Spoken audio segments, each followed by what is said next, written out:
Salam, selamat malam sahabat terkasih. Puji Tuhan, kita kembali tiba di penghujung hari. Mungkin hari ini berjalan sesuai dengan harapan kita. Namun, mungkin juga ada perkataan yang melukai hati, perlakuan yang tidak adil, atau kekecewaan yang membuat hati terasa berat. Ada satu pertanyaan yang sering muncul ketika kita mengalami hal-hal seperti itu.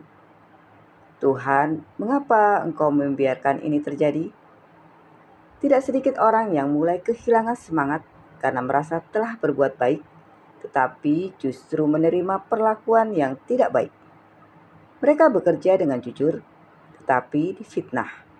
Mereka melayani dengan tulus, tetapi tidak dihargai. Mereka mengasihi, tetapi malah disakiti. Jika kita pernah mengalami hal seperti itu, firman Tuhan malam ini membawa penghiburan yang sangat indah. Sahabat terkasih, mari kita membaca bersama 1 Petrus 2 ayat 19 sampai 20. Sebab adalah kasih karunia jika seseorang karena sadar akan kehendak Allah menanggung penderitaan yang tidak harus ia tanggung. Sebab dapatkah disebut pujian jika kamu menderita pukulan karena kamu berbuat dosa? Tetapi jika kamu berbuat baik dan karena itu kamu harus menderita, maka itu adalah kasih karunia kepada Allah.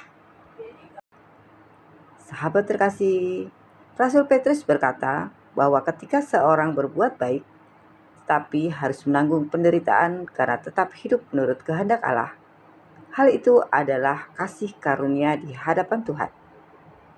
Kalimat ini mungkin terdengar sulit dipahami. Bagaimana mungkin penderitaan disebut kasih karunia?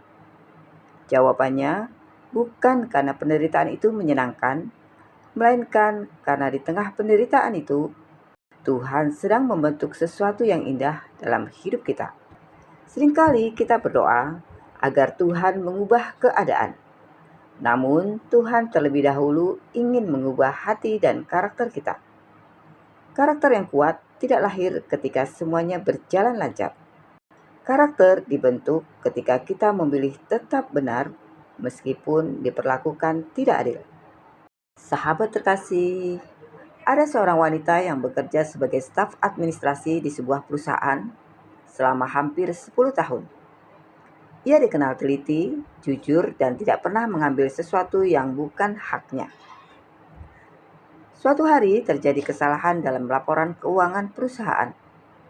Tanpa menyelidiki yang mendalam, atasannya langsung menyalahkan dirinya.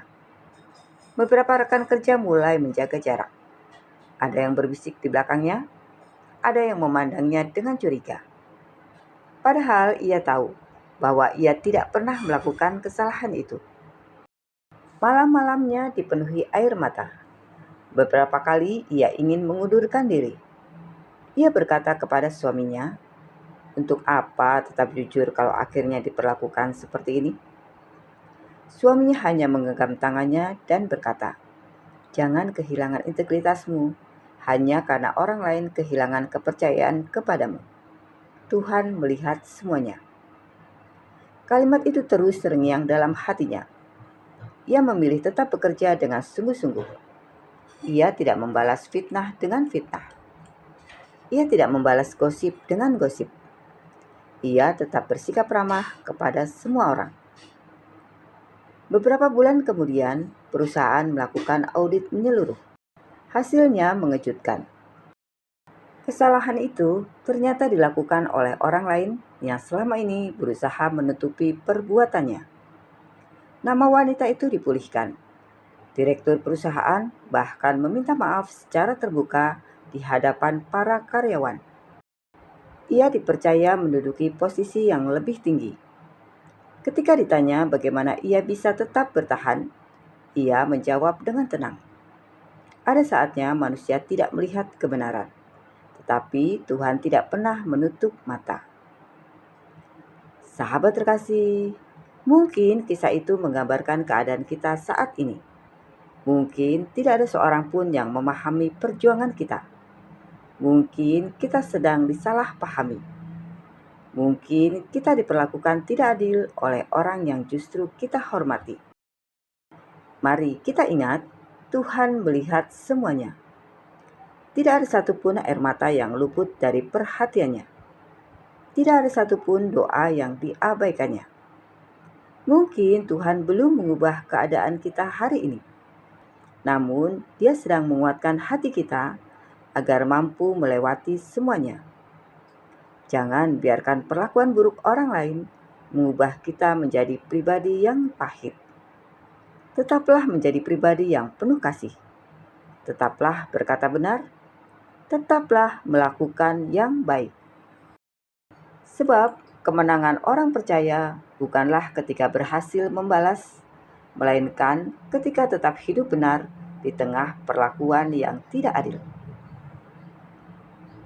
Firman Tuhan mengajarkan bahwa kesetiaan dalam perkara kecil akan menghasilkan buah pada waktunya. Mungkin penghargaan dari manusia tidak datang, tetapi penghargaan dari Tuhan tidak pernah gagal. Karena itu, sebelum kita menutup hari ini, lepaskan setiap rasa kecewa pada Tuhan.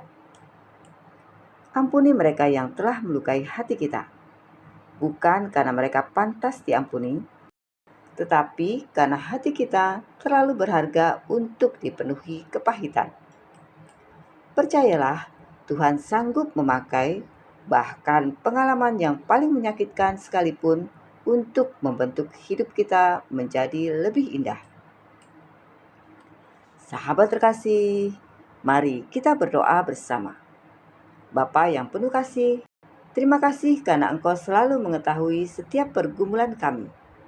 Ketika kami diperlakukan tidak adil, mampukan kami untuk tetap hidup benar dan tidak membalas kejahatan dengan kejahatan.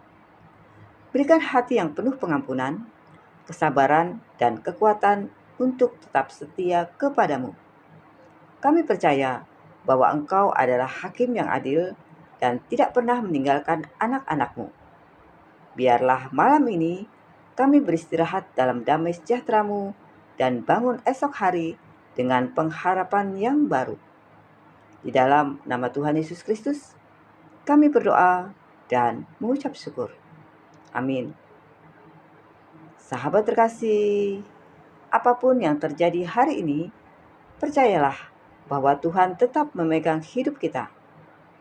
Mari kita beristirahat malam ini dengan tenang, karena kasih setianya tidak pernah berakhir, dan rahmat-Nya selalu baru setiap pagi. Sampai jumpa di renungan malam berikutnya. Selamat beristirahat.